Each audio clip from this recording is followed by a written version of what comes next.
Hello and welcome to Film Mixologist. On this episode is going to be an update of the, Junkyard lot of parts. So let's dive straight in, because this is going to be about working with pieces that are corroded. So I'll show you a couple of things. This base plate I showed you before, and this was the Carter WA base plate. Which is not gonna make it. So I'll show you first the Carter, and then I'll show you what I'm doing with the other one.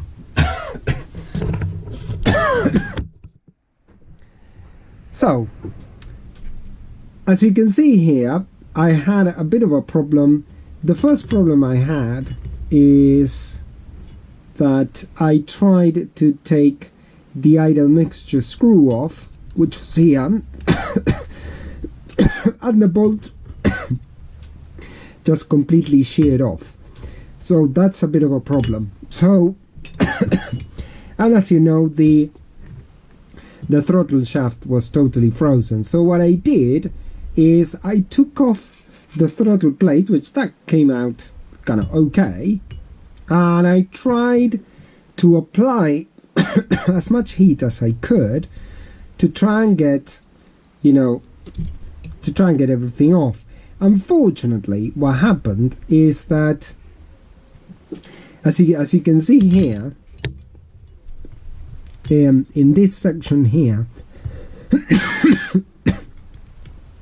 I couldn't put enough heat on this section because there was this plastic thing that holds the return spring. Now, I didn't want to burn through this plastic thing, so therefore this part didn't heat up enough. So therefore, when I started kind of hammering away from this side to try and take it off, so the effect this had was that all of this kind of completely sheared off when I was trying to force it the other way. I mean, it did have a bit of give, as you can see here, but not a lot. So unfortunately, this whole unit is not going to make it. It's a shame because this linkage is quite good. So this actually would be good to save it probably, and also you've got a return spring. So anyway, I always, spare parts are always something that I use. So now let's turn our attention to the forged base. As you can see, I took off the idle mixture screws. This came out after a bit of WD-40ing. Actually, I'm glad I took them off without having to break them. The secondaries, yeah, you can see them here. Now these ones have been marinating for a very long time in a mixture of 50-50 acetone and automatic transmission fluid. So let me try and dry them a bit with an old rag. So as you can see, the shaft, it doesn't look too shabby actually now. Not so much the primary shaft.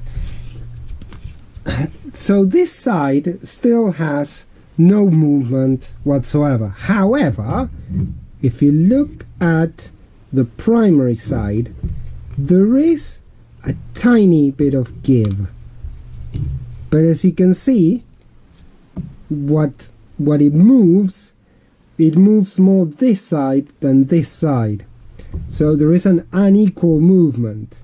And basically what that tells me is that this side is freer than this side.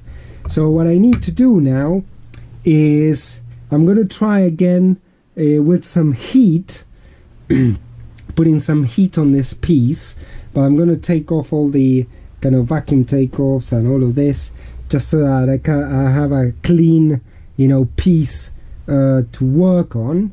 And what I'm going to try and do is I'm going to try to force it from both sides. So I'm going to put some vice grips or something, and I'm trying to force it on both sides.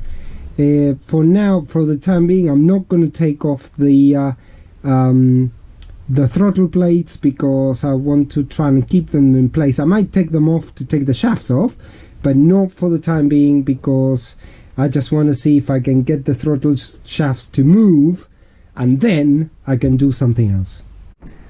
So, as if by magic now, look at this. We got ourselves a winner. This is actuating okay. So now this is in a condition where I can kind of take the throttle plates and take the shaft out, because I know it's not gonna get very damaged. So now what I need to do is I need to try the same with the secondary, but that's gonna require probably quite a bit of heat, and I have to turn the unit around. But so far this is quite a good result. Okay, so far this is where I've got to. See, this is the secondary, and as you can see, I'm getting some movement in here. The thing is that it's very difficult to get hold of this piece here, but I am getting about, I would say, 2/3 maybe. So what I need to do is I need to keep doing it like that until it becomes completely free, and obviously keep the heat up. Okay, so guys, look, check this out.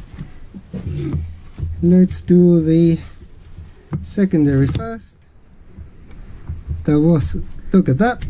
I mean, it's not entirely free, but it's, you know, very much good enough.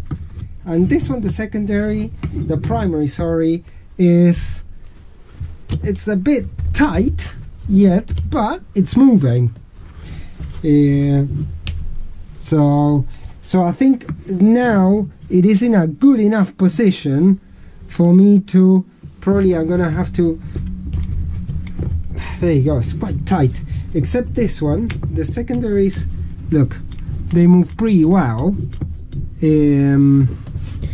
but the primaries are still slightly, you know, they do move. So I need to just maybe work that out a little bit and start taking the throttle plates, and I can take the shafts off, because if I do that, then I'm amazed. I mean, actually, that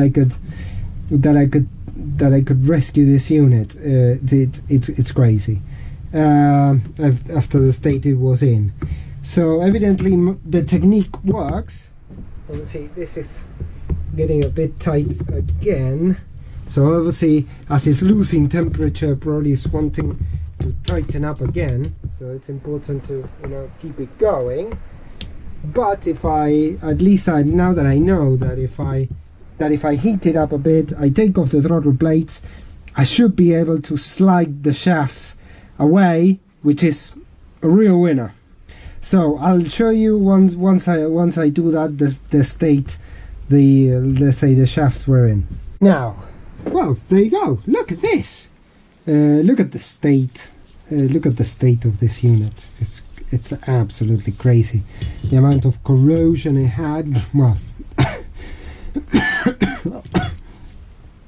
obviously both shafts. So that's why it was completely seized and frozen. But I still can't believe I've done it. So now this doesn't mean that the unit it's all hunky-dory, but now what I need to do is I can see if I can bring this things back around to create a working base plate. And one thing that I forgot to mention in the previous segment of videos is that, let's say, the reason I'm doing this is purely educational, I guess. Because this is my own stock that I bought with my own money, and you know, for example, this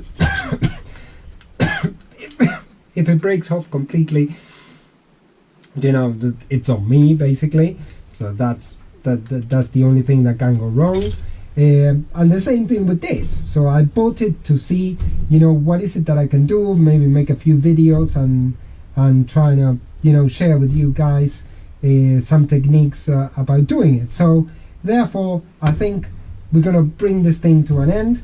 The 50/50 acetone and automatic transmission fluid has worked. Heat and try to be patient, and actually I've got this shafts that, let's have a look.